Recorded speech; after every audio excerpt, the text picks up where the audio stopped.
बिस्मिल्लाहिर्रहमानिर्रहीम। अस्सलामुअलैकुम। हंसता मुस्कुराता चेहरा आप लोगों की दुआओं से आप लोगों के सामने, और आप लोग भी इसी तरह हंसते मुस्कुराते रहें। तैयारी करें अच्छे तरीके से, अपने अंदर से नेगेटिविटी को निकाल बाहर फेंकें, पॉजिटिविटी को भर लें, मेहनत को जज्बा बना लें, हिम्मत बना लें, हौसला बना लें, जिगरा बड़ा करें, तैयारी करें। अल्लाह ताला आप लोगों का ढेर सारा हामी और नासिर है। मुझे पता है इस बात का कि अगर आपने मेहनत का दामन हाथ से ना छोड़ा, कामयाबी इंशाल्लाह आपका मुकद्दर है।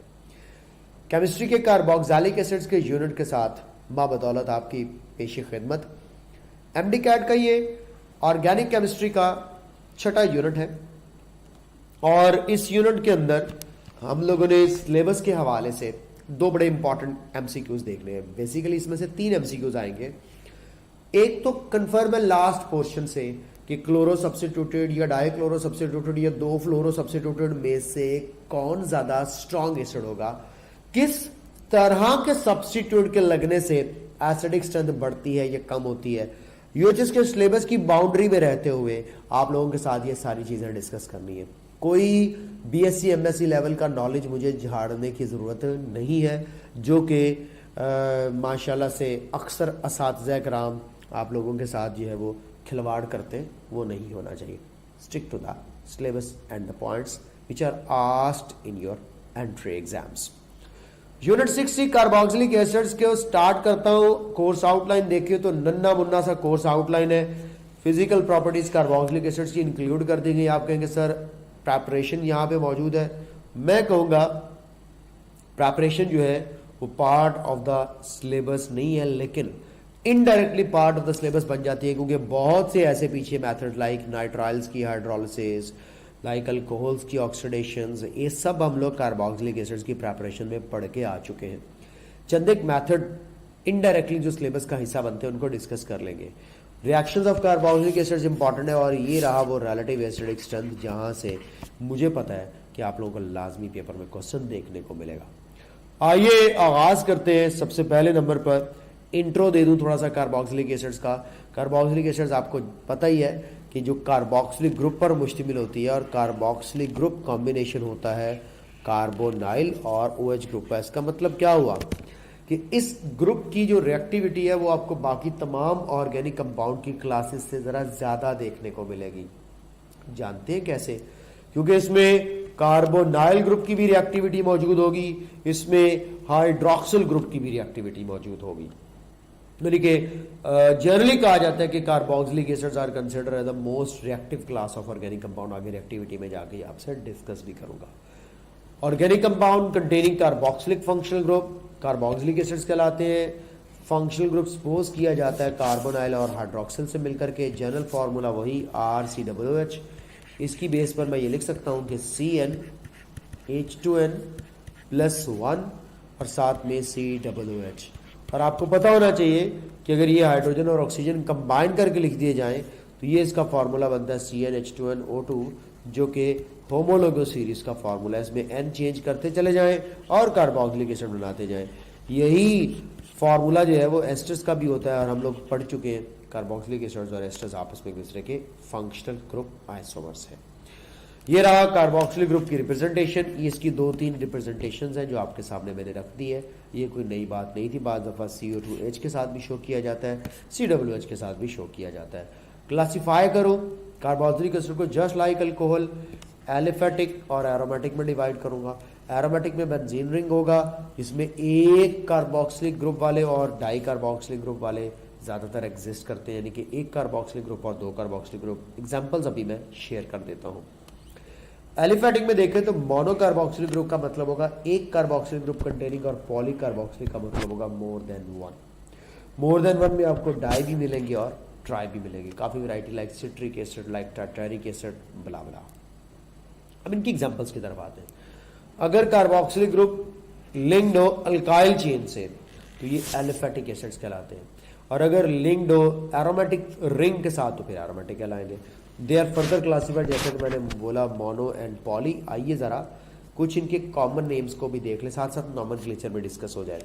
कॉमन नेम जो कार्बोक्सिलिक एसिड्स के हैं वो ज्यादातर उनके सोर्स के ऊपर से जो है वो आइसोलेट किए जाते हैं।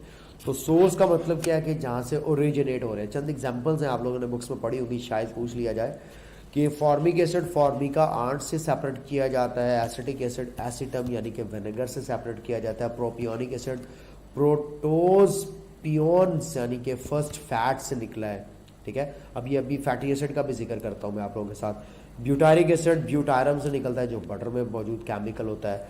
वलेरिक एसिड जो है वो वलेरम से निकला है, 6 कार्बन का प्लांट का नेम है। कैप्रोइक एसिड कैपर जिसका मतलब गोट शीप जो है उसकी खाल के अंदर से ये जो है वो इन दी फॉर्म ऑफ फैट हमें एसिड मिलता है। आइसोलेटेड फ्रॉम ओनिथल जो कि हर्ब नेम है, एंथेनिक एसिड, ठीक है। ये सारे वो कार्बन एटम डिफरेंट के साथ मौजूद एसिड्स हैं। इनकी नॉमेनक्लेचर नंबर ऑफ कार्बन की बेस पर है, कॉमन नेम ज़्यादातर सोर्स की बेस पर है। तो ये सारे के सारे जो कॉमन नेम्स आपको नज़र आ रहे हैं बेसिकली सोर्सेज की बेस पर। ये देखिए आपके सामने फॉर्मिक एसिड इसका सोर्स की बेस पर कॉमन नेम और IUPAC नेम एक कार्बन की बेस पर। आपको पता होना चाहिए ये एल्केनोइक एसिड्स कहलाते हैं। एल्केनोइक एसिड्स का मतलब होगा कि अल्कीन का एंडिंग ई हटा दिया जाएगा और इसकी जगह पे OIC एसिड लगा दिया जाएगा, तो एल्केनोइक एसिड्स क्या नाम होगा, एल्केनोइक एसिड्स। तो ये देखिए ये फॉर्मिक एसिड है, इसका कॉमन नेम है, और मेथानोइक एसिड एक कार्बन की बेस पर नाम बनेगा मीथेन। मीथेन का एंडिंग ई हट के लग जाएगा ओइक एसिड, तो ए पे आ जाए मेथानोइक एसिड। 2 कार्बन वाला एथेनोइक एसिड, 3 कार्बन वाला प्रोपियोनिक एसिड कॉमन नेम है, और प्रोपेनोइक एसिड IUPAC नेम है। फिर वही बात OIC एसिड लगेगा ई की जगह पे। 4 carbon butyric acid, 5 carbon valeric acid, 6 carbon caproic acid. तो ये रहा पेंटानोइक, ये रहा hexanoic according to the carbon number. आप लोगों को नॉमेनक्लेचर का आइडिया दे दिया। अब आपको कुछ डाई कार्बोक्सिलिक एसिड्स की तरफ ले जाए। Simplest of di carboxylic acid होता है ऑक्सैलिक एसिड। उसके बाद एक मिथाइलिन ग्रुप अटैच होकर बन जाता है मेलोनिक एसिड। ये देखिए इथेन, और आगे डाई ओइक एसिड का मतलब होगा 2 कार्बोक्सिलिक ग्रुप। 2 कार्बन है और दोनों के दोनों ही कार्बोक्सिलिक ग्रुप वाले कार्बन है, तो ethane dioic acid. Most of the cases में कई लोग कहते हैं ये ई रिमूव कर दें, लेकिन ई के साथ भी हम लोग इसका नाम रख सकते हैं। इथेन डायोइक एसिड भी कह सकते हैं, ये ई रिमूव भी हो सकता है। इथेन डायोइक एसिड, या आपके पास 3 कार्बन का प्रोपेन डायोइक एसिड भी कहा जा सकता है। प्रोपेन डायोइक एसिड भी कई लोग बोलते हैं इसको, लेकिन ज़्यादा बेटर है ई हटाकर डायोइक एसिड लगे। 2 मिथाइलिन ग्रुप आके टोटल 4 कार्बन बन जाएंगे, ब्यूटेन बनेगा और डायोइक एसिड 2 कार्बोक्सिलिक ग्रुप की वजह से। अब इसमें कार्बोक्सिलिक ग्रुप की बाज़ दफ़ा नंबरिंग भी देनी पड़ जाती है, यानी कि 1,4 डायोइक एसिड, ठीक है। तो ये भी चीज़ एक इंपॉर्टेंट होती है, लेकिन यहाँ पे कॉमन सेंस की बात है, मोस्ट ऑफ द केसेस में कार्बोक्सिलिक ग्रुप चेन के एंड पे पड़े हुए होंगे। जस्ट लाइक दिस कि अगर मैं ये कार्बोक्सिलिक जो है वो एसिड फॉर्मिक एसिड बनाता हूँ, इसके बाद जैसे मैं डाई कार्बोक्सिलिक एसिड में जाऊँगा तो देखना मैं ये कार्बोक्सिलिक ग्रुप लगा रहा हूँ, और उसके बाद देखिएगा CH2 और फिर ये COOH दूसरा कार्बोक्सिलिक ग्रुप लगा दिया। नंबरिंग देखें, ये कार्बन 1, ये कार्बन 2, ये कार्बन 3, ये carbon 4।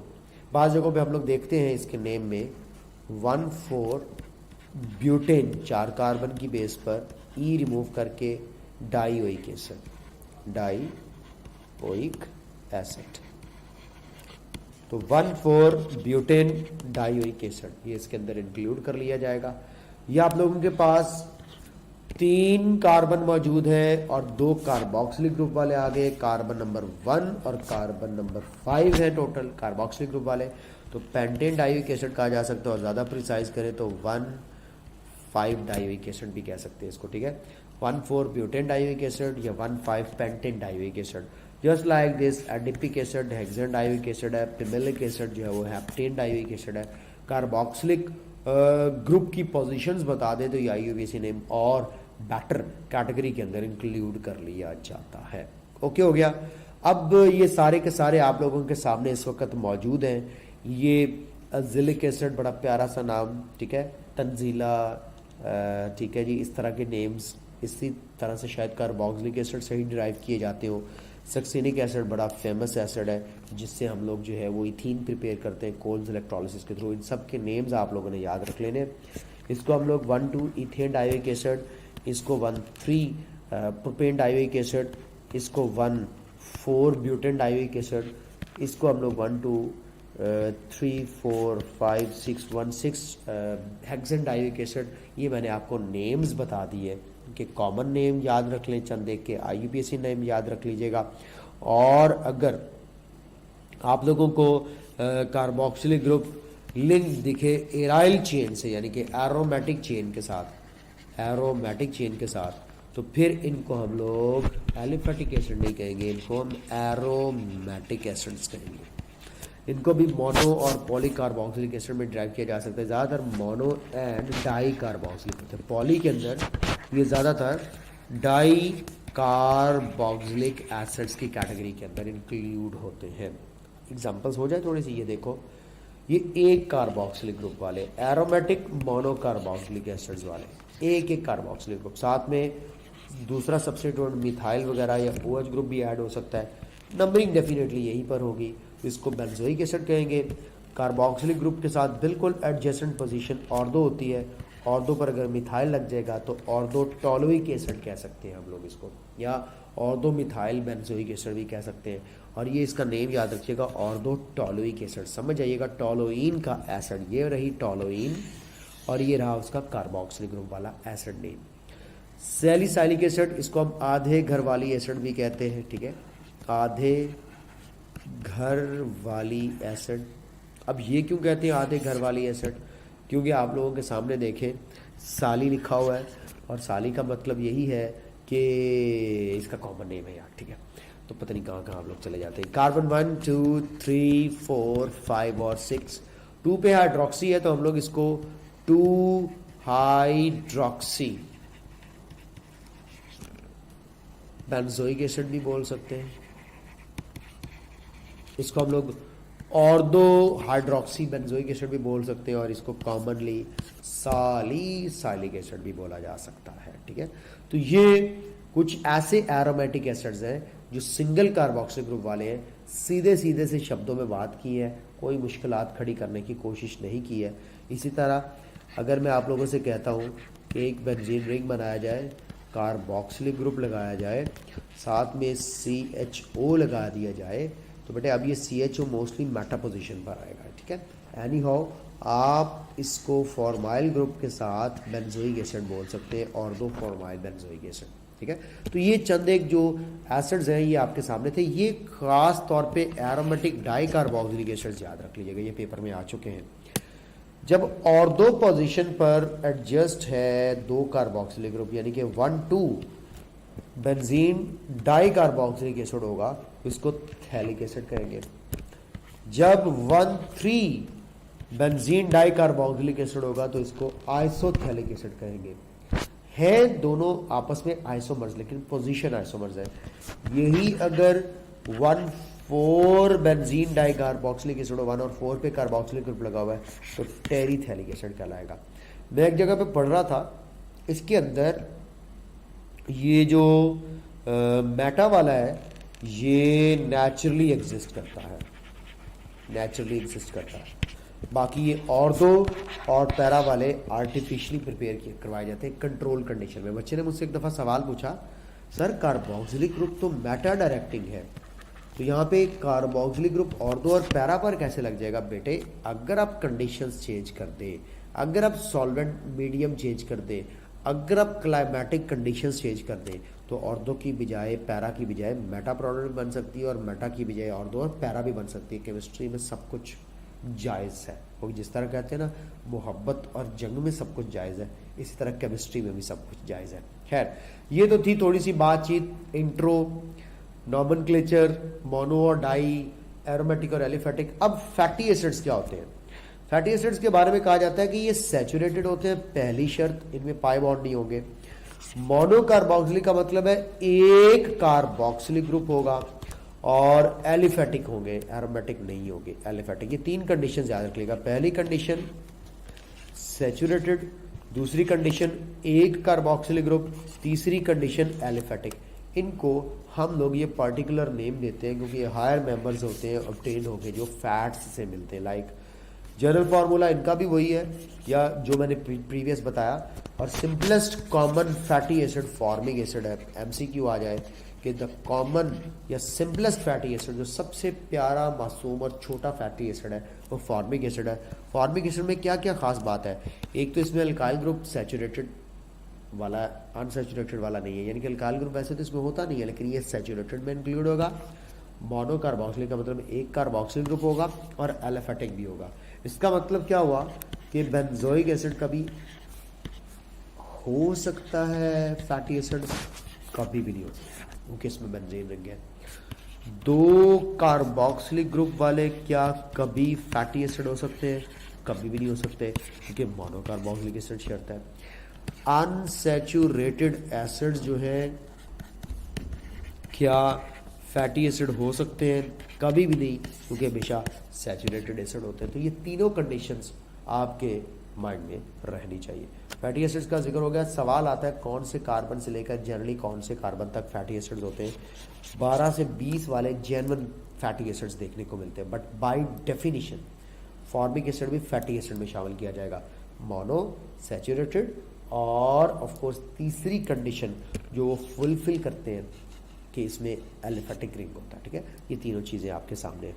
There heavier members have hydrolytic products of fats, क्योंकि ये फैट्स की हाइड्रोलिसिस से मिलकर बनते हैं। देखिए मशहूर मरूफ पामेटिक एसिड फॉर्मूला याद रखिएगा, 15 कार्बन और एक कार्बोक्सिलिक ग्रुप यानी कि टोटल 16 कार्बन का कंपाउंड है। ऑलिक एसिड में टोटल आप लोगों को 18 कार्बन देखने को मिलेंगे। ठीक है, और obtain from palm oil and olive oil respectively. इनके अंदर बाज़ दफ़ा ये अनसैचुरेशन वाला फैक्टर मैंडेटरी हो जाता है, बाज़ कंडीशंस के अंदर ये चीज़ें उलट हो जाती हैं, यानी कि बाज़ दफ़ा चंद एक ऐसे फैटी एसिड्स देखने को मिले जिनके अंदर अनसैचुरेशन भी देखी गई है। जनरल फार्मूला पहले ही हो चुका है, fatty acid simplest formic acid मैं पहले ही बता चुका हूँ। ये कुछ बातचीत थी regarding to the fatty acids. अब मुझे अगला स्टेप उठाना है आपके सामने फिजिकल प्रॉपर्टीज़ का, यानी कि प्रीवियस वीडियो थी इंट्रो एंड नॉमेनक्लेचर की, अब नेक्स्ट जो वीडियो बनेगी वो फिजिकल प्रॉपर्टीज़ की बनेगी। तो वॉच कीजिएगा नेक्स्ट वीडियो, जहाँ से MCQ कंफर्म है, इम्पॉर्टेंट है physical properties of carboxylic acid.